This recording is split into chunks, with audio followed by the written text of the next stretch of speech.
बिस्मिल्लाहिर्रहमानिर्रहीम। मैं हूँ आपका मेज़बान अनीसुद्दीन रूमी। उम्मीद आप लोग सब खैरियत से होंगे। जनाब काफ़ी अर्सा हो गया था आप लोगों से बात किए हुए, लेकिन कारोबारी हालात, मुल्क के माशी हालात और मुल्क के सियासी हालात की वजह से लोग इंतहाई परेशान हैं। इसमें हम निकले सर्वे के लिए और हम आए हैं अपने बहुत पुराने दोस्त हैं, हमारे मोहसिन हैं, इनके पास, ताकि इनसे हम बात कर सकें कुछ सियासी हवाले से, कुछ कारोबारी हवाले से, और कुछ जो लॉ एंड ऑर्डर सिचुएशन है जिसका शिकार ये रहे हैं, स्नैचिंग जिसका शिकार पूरा कराची, पूरा पाकिस्तान, बस लेकिन हम टारगेट करते हैं कराची को सबसे ज़्यादा, इसलिए कि इसमें सबसे ज़्यादा मुतासिर कराची का शहरी है। टारगेटिंग के हवाले से, जो डकैतियों के हवाले से, चोरी के हवाले से, तो कराची को तुमने ऐसा इन लोगों ने बना दिया जैसे कच्चे के डाकू जो है वो पक्के के अंदर निकल आए। उन्होंने एक भरमात हो गई, जैसे एक जो सीज़न आता है ना मक्खियों का सीज़न आता है, मक्खियों की बरसात हो जाती है, ऐसी कराची शहर के अंदर डाकुओं की, स्नैचरों की भरमात हो गई। लोग वैसे ही अपने आटा पूरा करने के लिए, दाल पूरा करने के लिए, रोज़मर्रा की अशिया और अपने बच्चों की फ़ीसें अदा करने से कासिर है। और रोज़ाना की बुनियाद पर आप देखते हैं कि कोई शॉपकीपर लुट जाता है, कोई दुकानदार लुट जाता है, और कोई ऐसा शख्स जो अपनी तनख्वाह लेकर घर से ऑफिस से निकलता है और घर पहुंचता है तो उसको रास्ते में लूट लिया जाता है, या कोई शख्स जो रास्ते से जो है अपने घर की जानिब जा रहा है या घर से निकल रहा है और वो दफ्तर की तरफ जा रहा है तो उसको वहाँ पर लूट लिया जाता है। अच्छा, मैं अभी बुलाता हूँ आरिफ भाई को। आरिफ भाई की दुकान के अंदर मैं मौजूद हूँ। आरिफ भाई आइए। अस्सलाम वालेकुम। वालेकुम अस्सलाम। क्या हाल है आरिफ भाई? खैरियत से हैं? ठीक ठाक हैं? अल्लाह का शुक्र है, आपकी दुआएं चाहिए। अपना आप कैसे हैं? कारोबार कैसे चल रहा है आरिफ भाई? कारोबार का क्या कहें, कारोबार का हम ये कह सकते हैं कि जी सो है। कारोबार कभी अच्छा हो जाता है, कभी नहीं होता है। आए दिन कोई ना कोई बात आ जाती है कि जी महंगाई टी वी पर फ्लाइट चला रही है उन्होंने कि 65 रुपीज़ पेट्रोल पे बढ़ा रहे हैं, तो पब्लिक और वो हो गई कि यार 65 रुपये पेट्रोल पे जब बढ़ेगा तो महंगाई कहाँ जाएगी। 65 रुपये मज़ीद बढ़ाएंगे अभी। अच्छा, कुछ दिन पहले जब ये पीडीएम की हुकूमत आ रही थी, निगरा हुकूमत थी, तो उस टाइम इन्होंने कुछ पैसे कम किए, ऐसे ना, कुछ पैसे कम किए, लोगों को थोड़ा सा रिलीफ दिया, यानी कि थोड़ा सा समझे कि लॉलीपॉप दिया कि लोग मुतमईन होकर के शायद अब जो है हमारे हालात कुछ बेहतर होंगे, महंगाई पे कंट्रोल किया जाएगा। लेकिन उसके बाद बाताजरी जो है ना, फिर इंजेक्शन लगा देते 50 रुपये का, 100 रुपये। अभी जो मैं कहते पेट्रोल है उसकी कीमत 294 रुपये 50 पैसे के करीब है, 30 पैसे के करीब है। ऐसा ही आप सही कह रहे हैं। अब पेट्रोल की कीमत बढ़ने के साथ साथ आपकी देखें, आप बिजनेस कर रहे हैं, कारोबार कर रहे हैं, एक शॉप चला रहे हैं, जी हाँ, सही है?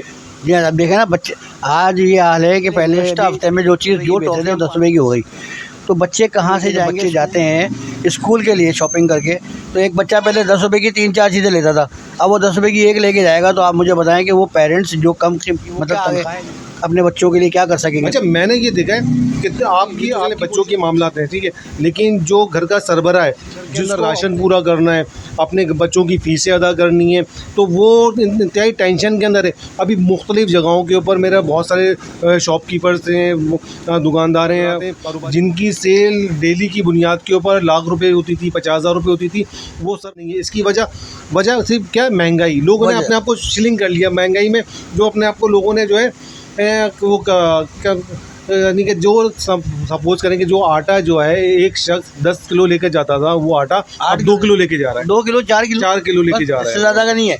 एक मैं आपको बताऊं, एक बात बड़ी अच्छी बता रहा हूँ। मैं एक इदारे से रिटायर्ड हुआ हूँ। जिस इदारे से मैं रिटायर्ड हुआ हूँ, उस इदारे में आज से 15 साल पहले या 20 साल पहले यूनियन एक्टिविटीज़ थी और यूनियन सारे काम करती थी। यूनियन की एक बार्गेनिंग हुई। इस बार्गेनिंग में ये हुआ कि जी जब बंदा रिटायर्ड होगा तो जो उसकी आखिरी ग्रॉस अमाउंट बनती है लास्ट रिटायरमेंट पे ग्रेजुएटी की मद में, उसको वो दिया जाएगा, उसकी पूरी 100 तनख्वाह दी जाएगी उसको। अभी ये हाल है कि जो वो इदारा है, वो इदारा इतना प्रॉफिटेबल लोगों पर बर्डन डाल रहा है, इतना वो डाल रहा है, लोग मर रहे हैं। इदारे का नाम है के इलेक्ट्रिक। लोग अभी रिटायर हो रहे हैं, उनको जो पैसे दिए जा रहे हैं, जो ग्रेजुएटी की मदद में इस तरीके से दिए जा रहे हैं कि जी आगे 10 साल पहले आपकी बेसिक ये थी तो बेसिक के आपको ये इतने मिलेंगे, फिर उससे 10 साल पहले ये थी तो आपको ये मिलेंगे, उससे 10 साल पहले ये थी। एक आदमी ने अपना एम बना दिया, जी मुझे 60-70 लाख मिलेंगे, मैं अपना घर बनाऊँगा, मैं कुछ करूँगा, तो वो आदमी तो मर गया, क्योंकि उसको 10 लाख 24 लाख 26 लाख, तो ना वो घर ज़मीन कर सकता है, ना वो कुछ खरीद सकता है। और चीटर ऐसे बैठे हुए हैं, आप तसव्वुर नहीं कर सकते। तो अब जो लोग ये सोशल मीडिया पे ये चीज़ देख रहे हैं, जो मुझे देख रहे हैं, जो मुझे सुन रहे हैं, जो मुझे समझ रहे हैं, इसमें हमारे होंगे, इसमें बड़े लोग भी देख रहे होंगे। ये जो डिपार्टमेंट है, जो HR का मतलब क्या है? Human resources. आप ह्यूमन रिसोर्सेज बढ़ा रहे हैं या घटा रहे हैं या मार रहे हैं? जो आप कर रहे हैं वो बताएं कैसे कर रहे हैं। ऐसी क्या चीज़ है पैसे के अंदर, ऐसी क्या चाशनी है जो आप लोगों का पेट ही नहीं भर रहा कि भाई मजदूरों को भी पेट तो देखें, पेट तो किसी का नहीं भर रहा। सही है, पेट तो किसी का नहीं भर रहा। देखें वो शख्स आप बिल्कुल है, आप अपने सारे दिन मेहनत करते हैं, लोग मजदूरी करते हैं और बिजली का बिल देते हैं। आप घर से जाएंगे तो पेट्रोल डालेंगे, बिल्कुल डालेंगे, अपनी पॉकेट से डालेंगे, पेट्रोल डालेंगे। सही है, वो मरात याफ्ता तबका जो अरबों खरबों डॉलर रुपए जो हैं उनके सिर्फ इन आसाइशों में निकल जाते हैं कि उनकी बिजली फ्री, उनका पेट्रोल फ्री, उनको लग्जरी गाड़ियाँ 17, 18, 19 ग्रेड के अफसर हैं, उनको करोड़ों रुपए की गाड़ियाँ दे दी गई हैं। बिल्कुल ठीक है, नौकरे शाही जिसे कहते हैं वो, उसके साथ साथ जो हमारे MPA MNS बनते हैं तो उनकी मरात, उनकी तनख्वाहें, यानी कि बर्डन जो बढ़ता है वो आवाम पर बढ़ता है। आवाम से लेते हैं और निचोड़ते हैं, उसका खून निचोड़ लेते हैं, बिल्कुल मर जाओ। अभी आप किसी हॉस्पिटल में चले जाएं, अभी चले जाएं, आपको लग पता जाएगा 50,000 जमा करा दें, 2 दिन नहीं गुजरेंगे 1 लाख जमा करा दें। अरे सर जी, ये तो देंगे माफिया है ना, ये स्कूल माफिया है, स्कूल माफिया। इसी तरह से ये जो अस्पताल माफिया है, ये एजुकेशन और हेल्थ के ऊपर पाकिस्तान में इतना बड़ा घनाउना काम हो रहा है कि लोग इसके अंदर लगाते कुछ रुपए हैं। जिसके पास 1 करोड़ रुपए, उसने 1 करोड़ रुपए की बिल्डिंग बनाई और 1 करोड़ रुपए की बिल्डिंग वो साल यही काम जो है वो हेल्थ के अंदर हो रहा है। और खाल उतारनी, यानी कि इंसानियत नाम की चीज़ आपके यहाँ खत्म हो चुकी है। देखिए, आपने सारी ज़िंदगी एक इदारे को दी। जी बिल्कुल, 40 साल मैंने दिया। 40 साल का जो मैंने अपनी जवानी, 20 साल की उम्र में आया था मैं, और 60 साल की उम्र में रिटायर्ड। मैंने थोड़ा सा स्टॉप किया था मैंने, और आरिफ भाई एक बच्चा जो अच्छी फैमिली का लग रहा था, और तो बहरहाल उसको हम वीडियो में शामिल नहीं कर सकते थे, ये जो तस्वीर होती है। लेकिन वो आपसे अभी क्या लेकर गया है? मुझसे चाय की पत्ती लेकर गया है। कितने वाली लेकर गया है? 20 रुपये वाले शाशे लेकर गया है 2। अब आप इससे तसव्वुर कर लें, आप लोग भी, और ये जो लोग बड़े लोग देखेंगे सोशल मीडिया पर इस प्रोग्राम को देखेंगे और उनके अंदर ज़रा से भी सेंस हुआ तो वो भाई लोगों को कहाँ पहुँचा दिया, कहाँ पहुँचा दिया लोगों को। अच्छा, ये 20 रुपये सेफ लिखा है बचत, सही, पब्लिक के लिए। ये पब्लिक के लिए नहीं है, ये इन्होंने बेचा है। और बेचने का उन्होंने कहा, दुकानदारों से कहा है कि हमने लिख तो दिया, लेकिन ये आप इस तरीके से बेचे कि ये आपका नहीं है, ये हमारे लिए है। अच्छा। आपके लिए नहीं है। तो हम कहाँ खड़े, मुझे बताएं कि कंपनी हमें बुक चोरी करना, कंपनियां ये देखिए चेक एंड बैलेंस नहीं है ना। देखिए पूरी हर चीज़ की उस माफिया को कंट्रोल कौन करेगा? जो कंट्रोल करने वाले हैं वो खुद माफिया हैं। आप लोग खुद देखें, माफिया है। आप लोग खुद देखेंगे। आप लोगों का काम है देखने का। आवाम तो खैर देख ही रही है, वो निपट रही है। ये कह रहे दुकानदार 20 रुपये बचाएंगे, तो ये 380 रुपये का है। अब दुकानदार क्या, एक कस्टमर आया मेरे पास, उसने बहुत समझदार आदमी था, उसने देखा, उसने बोला ये तो 270 रुपये लिखे हुए हैं, 260 रुपये, आप 280 रुपये ले रहे हैं, क्यों? तो मैंने बोला भाई ये आपके लिए नहीं है, हमारे लिए। तो वो तो मुझसे लड़ पड़ा, तो मुझे 260 का उसको देना पड़ा। फिर दुकानदार कहाँ खड़ा है? तो ये तो कंपनियों को चाहिए, जब कोई चीज़ ऐसी निकालते हैं तो उसको सही तरीके से पहले उसका एडवर्टाइजमेंट करें, उसके बाद निकालें।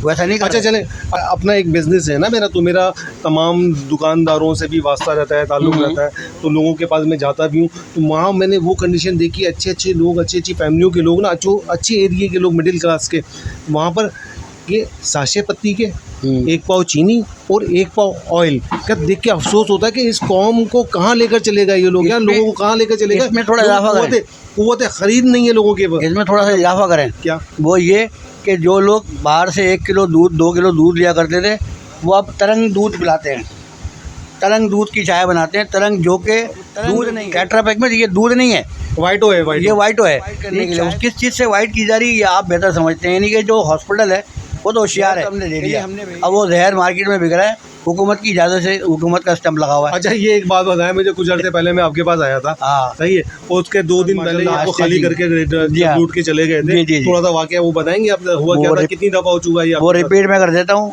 एक दफ़ा तो वो मुझसे ले गए 13,000 रुपये। और किस तरह से आपकी शॉप के अंदर, किस तरह से घुसे? अचानक वो आए, गाड़ी लगी हुई थी, वो आए, फटाफट कहने चलो अंकल फटाफट साफ करो, हटो यहाँ से। ड्राज निकाला, ड्राज में सारे पैसे निकाले, मेरा मोबाइल लिया, और मेरे मोबाइल पे सूरह रहमान की तिलावत हो रही थी। उसमें मैंने कहा यार ये तिलावत मुकम्मल हो जाने दो, फिर आप ले जाना। तो कहना गरक करो उसको। आप सोचें क्या बोला, गरक करो उसको? उन्होंने कहा सूरह रहमान की तिलावत हो, गरक करो। हाँ, कहना जी गरक करो, अल्लाह उनको गरक करेगा, अल्लाह उन्हें गरक करेगा। वो हो चुके होंगे गरक। वो उसने मोबाइल उठाया, जेब में रखा, और 1 2 3 दूसरी दफ़ा जुम्मे का दिन 11:30 बजे वो आए, और मैंने उनको देखा और मैंने दुकान छोड़ के मैं भाग गया। अच्छा, वही लोग आए? वही लोग आए। मैं तो भाग गया, तो मुझे कहा अंकल भाग नहीं, तेरे को तो गोली मारनी है हमने। उन्होंने कहा चाचा भागो नहीं, तुम्हारे को हमने गोली मारनी है। और सामने नाई की दुकान पे छोटा सा बच्चा बैठा था, उससे 350 रुपये लिए, और एक उसके बाद एक बंदा था, उससे टच मोबाइल लिया और चले गए। और कोई रोकने वाला नहीं है। और सिर्फ 3 मिनट के बाद, उसके सिर्फ 3 मिनट के बाद। अच्छा, वही मेरे ख्याल से आपके महल्ले के अंदर मेरे ख्याल से कोई हलीम की कुछ हलीम की दावत पर भी आया हुआ था। जी हाँ, यहाँ हलीम पकड़ी थी, चेल्लम की हलीम पकड़ी थी। वो पूरा ग्रुप यहाँ मौजूद था, और वो बाकायदा मतलब मुझसे सिगरेट भी ले रहे हैं, पान भी ले रहे हैं, बस मुझसे वो वाक़यात भी पूछ रहे हैं, अंकल क्या हुआ था आपके साथ, कैसे हुआ था, ये तो बताएं ज़रा, ये है वो। मैंने बोला यार जो हो गया वो तो हो गया, करने वाले तो तुम लोग ही हो, लेकिन अब क्या बताएं तुम लोगों को। बस कहना अंकल दुश्मनी यानी कोई दुकानदार सेफ नहीं है, कोई जगह सेफ नहीं है, बिल्कुल। यानी कि अभी कुछ दिन पहले जो है मैं सुनने में मेरे आया था कि मीडिया की रिपोर्ट थी कि कराची के अंदर तकरीबन 4,500 के करीब ग्रुप्स काम कर रहे हैं, जिसमें से 1-2 अफराद का, 3 अफराद का, 4 मतलब अभी। हाँ, लेकिन पकड़े कितने जाते हैं, जख्मी कितने होते हैं। तो पुलिस के अंदर मौजूद काली भेड़ें इस पूरे माफिया के पीछे इनकी पुष्पनाई कर रही हैं। बिल्कुल ऐसे ही भाई, अगर हमारे यहाँ कहते हैं कि हमारे यहाँ की पुलिस अगर सही हो जाती है तो आपके कराची में अमन व अमान का सिलसिला बहाल हो जाएगा। ये अमन व अमान का सिलसिला नहीं, अमन ही ख़त्म हो, अमन ही कायम। पुलिस के अंदर मौजूद काली भेड़ें अगर देंगे, पुलिस आपकी मुकामी नहीं होगी ना, उस वक्त तक ये मसले हल नहीं हो सकते। तो एक अरसा दराज से कहते हैं कि कराची के अंदर जो है जितनी ब्यूरोक्रेसी है सब कराची से उनका ताल्लुक़ नहीं है, सब बाहर के लोग हैं। ठीक है, रोज़गार का ज़रिया है, दें रोज़गार दें, पूरा पाकिस्तान है, पूरा पाकिस्तान में सबको एकोमोडेट करें, सबको कहीं ना कहीं एडजस्टमेंट करें, लेकिन सबका जोर कराची के ऊपर।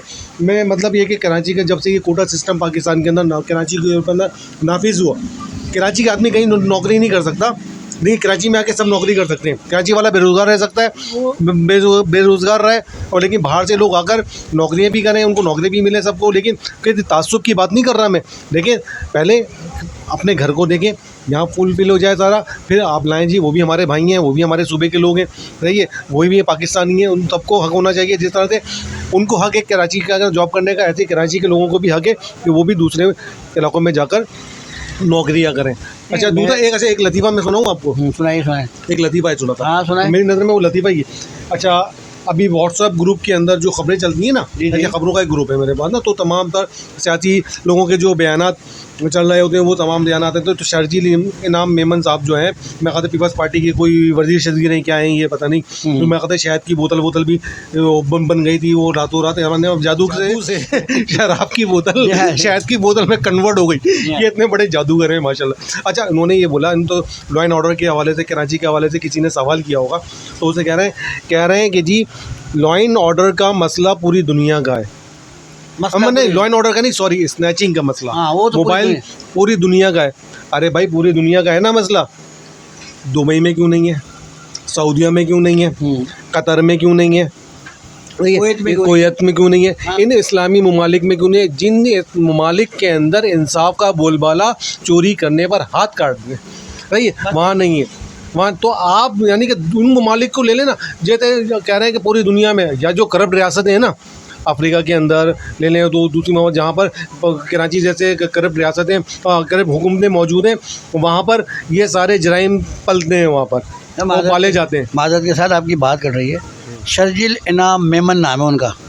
अच्छा। ये इनसे पूछें इनके नाम का मतलब क्या है, शर्जील इनाम मेमन, इसका नाम का मायने क्या है, मफहूम क्या है, और क्या ये नहीं मरेंगे, क्या ये नहीं मरेंगे, इनके आने वाले जो इनके ऊपर थे वो नहीं मरे, क्या छोड़ के गए इनके लिए, ये क्या छोड़ के जाएंगे अपनी औलाद के लिए, क्या वो कब्र में ले गए? यार ये तो अलमिया है। देखें अरे भाई, ये तो अलमिया है। देखें, हम सारी मस्तियाँ कर रहे होते हैं ना, पूरे बेड़ा गर्क करके हमने रख दिया, बेड़ा गर्क करके रख दिया हमने आवाम के पैसे का, नहीं लॉ एंड ऑर्डर का, हमने अपने उसके लिए क्या औलादों के लिए का तो वो कर दिया। जब मरने के बाद, कसम खुदा की, मरने के बाद सिर्फ इनके पास एक कफन होगा, ठीक है, वो जिस औलाद के लिए सब कुछ कर रहे हैं ना, जिनके लिए शब शबा ये सारे मामला कर रहे हैं, इतना गबन कर रहे हैं, वो औलाद इनकी कब्रों पर भी नहीं जाएगी फातिहा पढ़ने के। फातिहा क्या, इनको तो पढ़ने नहीं आती, तरबियत ही नहीं दी है ना, जाते नहीं सर, जाते ही नहीं है। कल मैं कराची क्लब में गया हुआ था, एक प्रोग्राम में, एक तकरीब में गया हुआ था,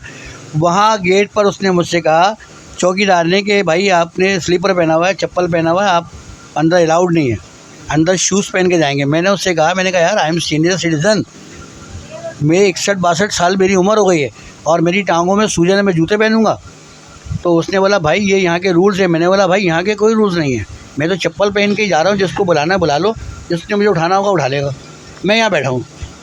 और मैं चला गया और मैं वहाँ बैठा और वो साहब आए जिनका नाम है अकील मोहम्मद अकील साहब है कोई, और उनका ताल्लुक़ पंजाब के शहर साहिवाल से। उन्होंने मुझे कहा, कहने लगा यार आप आ तो गए, कोई मसला नहीं है, वाकई आप सीनियर सिटीजन करता हूँ, मैं उसको डांटूंगा, वो करूँगा, तंबी करूँगा, लेकिन आपको जिन्होंने मदऊ किया था उनको पता नहीं था कि यहाँ पर वो जूते पहन के आते हैं। मैंने उनसे फिर कहा, मैंने कहा देखें अब आप उन पर जो है ना वो कुछ चीज़ लागू करेंगे, बेहतर ये है कि आपने जब ये कहा कि सीनियर सिटीजन हैं, आप देख रहे हैं, आपको समझ में आ रही है, और मैं ऐसे तो फिर आपको कुछ कहने की सादगी की कोई कदर नहीं है जी। नहीं जी, कोई आप बिल्कुल नॉर्मल अंदाज के अंदर सादा तरीके से प्रेस क्लब पहुंच गए, चले गए किसी तकरीब के अंदर, तो आपकी वो सादगी को अप्रिशिएट नहीं किया जा रहा, आपकी सादगी को जो है ना समझे गाली तस्वुर कर दी गई कि आप इस काबिल मैं वहाँ जाऊँ, हाँ, कि मैं वहाँ पर जाऊँ और जाके वहाँ बैठ के खाना खा सकूँ। वो भाई बात ही है, बड़ा अफसर होता है, बड़ा अफसर होता, बड़ा पैसे वाला होता, और वो भी सादा चप्पलों के अंदर आता, क्या उसको रोकता? सवाल तो आवाज ही नहीं निकलती, हमारी जो उनकी आवाज़ निकली है। आप मतलब खुद तस्वर करें। तो जब मैं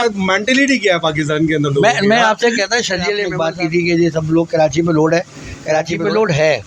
हुकूमत पाकिस्तान को, वफाक को भी चाहिए, तमाम गवर्नर्स को चाहिए कि वो जो कराची में जो बिजनेसमैन है, जो कराची में बिजनेस करना चाहते हैं, जिन्होंने कराची को बनाया, उन लोगों से कहें कि भाई आप ऐसा करें कि आप हमारे शहरों में भी आएँ, हमारे सूबे में भी आएँ, और वहाँ आकर के आप हमारे सूबे को ऐसा बनाएं।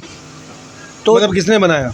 जो कराची में थे पुराने लोग, जो पुराने, जैसे कि हमारे मतलब मेमन बिरादरी थी बहुत बड़ी बड़ी, बिजनेस लेवल के ऊपर देखिए फैक्ट्रियाँ बनाए। कुछ दिन पहले भी एक वो यूट्यूब पे सोशल मीडिया पे बड़ा वायरल हो रहा था कि जब पाकिस्तान आज़ाद हुआ ना, उसके बाद पाकिस्तान के अंदर ऐसे ऐसे बड़े बिजनेसमैन मौजूद थे जिनका कि अंबानी जैसे लोग कुछ नहीं बेचते थे, सही है। उनको क्या किया गया, उनको प्राइवेटाइज करके उनकी कंपनियों को हुकूमती तहवील में ले लिया गया, उनके कारोबार का बेड़ा गर्क करके उनको फुटपाथ पे लेकर आ गया। यार सर मैं छोटा सा के अंदर रीढ़ की हड्डी कारोबारी है, और कारोबारी लोग होते हैं वहाँ, उसकी रीढ़ की हड्डी होता है बिजनेस, कारोबार, तिजारत। मैं आपको बताना चाह रहा हूँ, 4 सीटर 5 सीटर 6 सीटर्स गाड़ियाँ चलती थी भुट्टो साहब के ज़माने में। मैं 11-12 साल का था, और 1977 78 79 की बात करो, मैंने रिसेंटली मतलब मैट्रिक किया था, तो मुझे एक फैक्ट्री में जॉब मिल गई।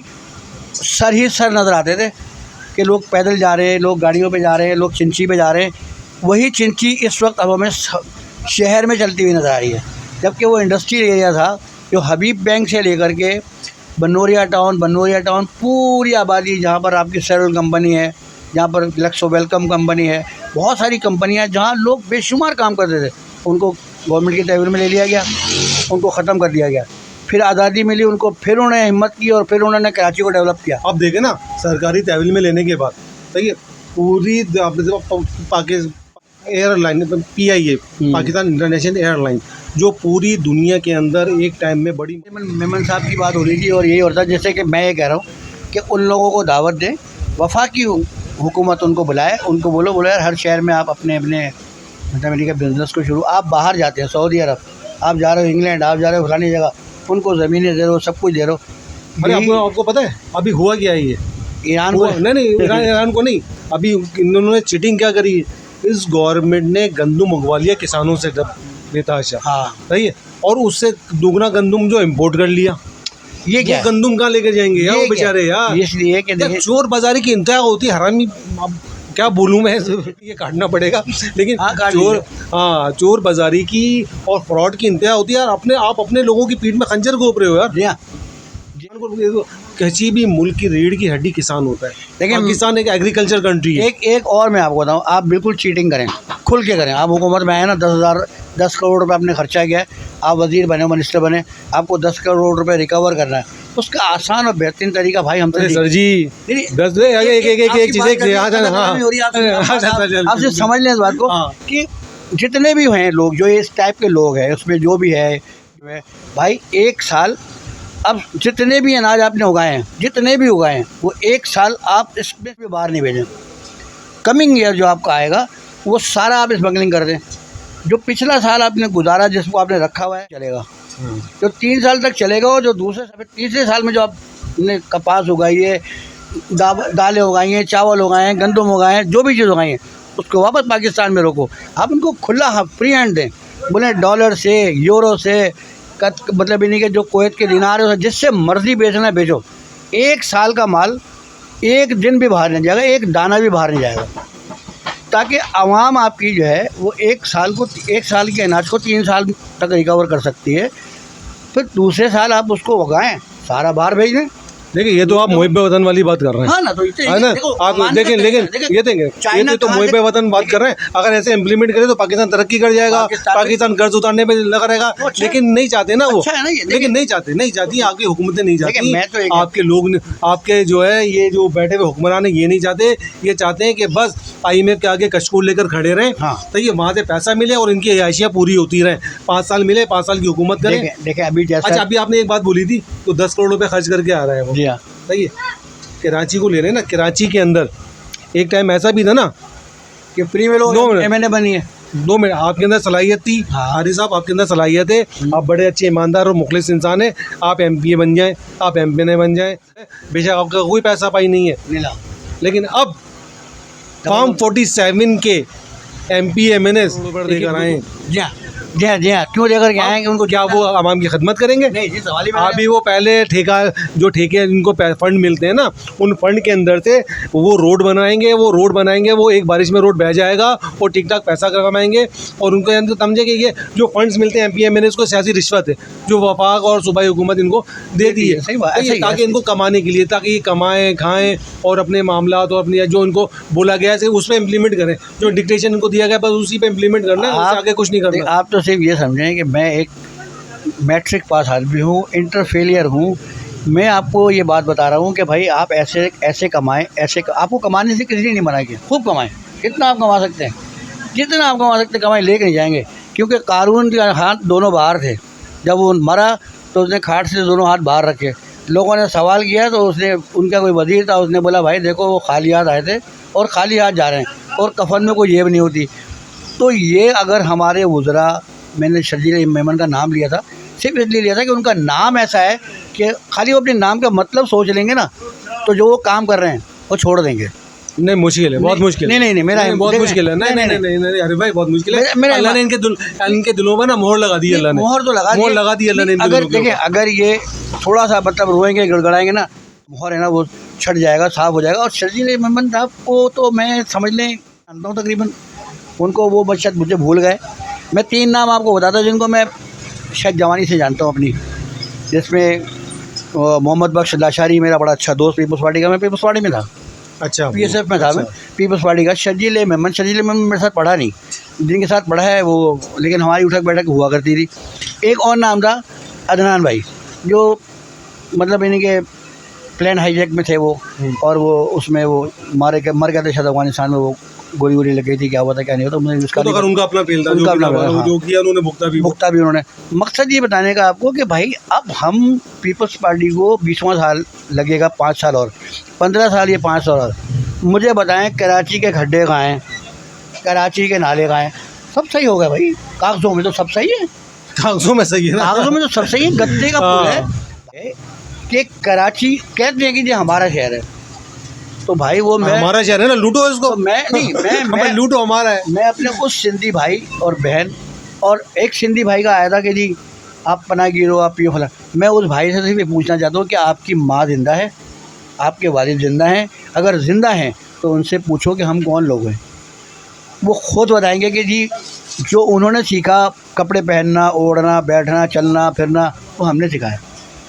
और आज आप सलवार कमीज़ पहन के घूम रहे हो, पजामा कुर्ता पहनते हो, घूमते हो और कहते हो जी अजरक मेरी, टोपी मेरा, सब कुछ आपका है। अच्छा, अरे भाई ये तो एक बहुत तवील बात है, इस टॉपिक पे हम डिस्कस करेंगे, फिर करेंगे। इस टॉपिक को हम रखेंगे हाईलाइट इंशाल्लाह। ये बड़ा ज़बरदस्त टॉपिक है और ये बड़ा तवील टॉपिक है। अब टाइम भी ज़्यादा हो चुका है, वीडियो भी तवील हो चुकी है, लोग ऐसा ना हो कि बेजार हो जाएं और वीडियो देख के कट कर, थोड़ा कट करके जो चीज़ें निकालने वाली। इंशाल्लाह दोबारा फिर आएंगे, आपसे दोबारा मुलाकात करेंगे, इस टॉपिक के ऊपर हम दोबारा से डिस्कस करेंगे। ये तवील टॉपिक है कि फुर्सत के टाइम में मैं चला आपकी, अभी दुकानदार लोगों का भी टाइम है, बिजनेस का टाइम है। चलें इंशाल्लाह फिर दोबारा हाजिर होते हैं। अपना बहुत ख्याल रखिएगा। पाकिस्तान जिंदाबाद, पाकिस्तान पाइंदाबाद। अल्लाह हाफिज़।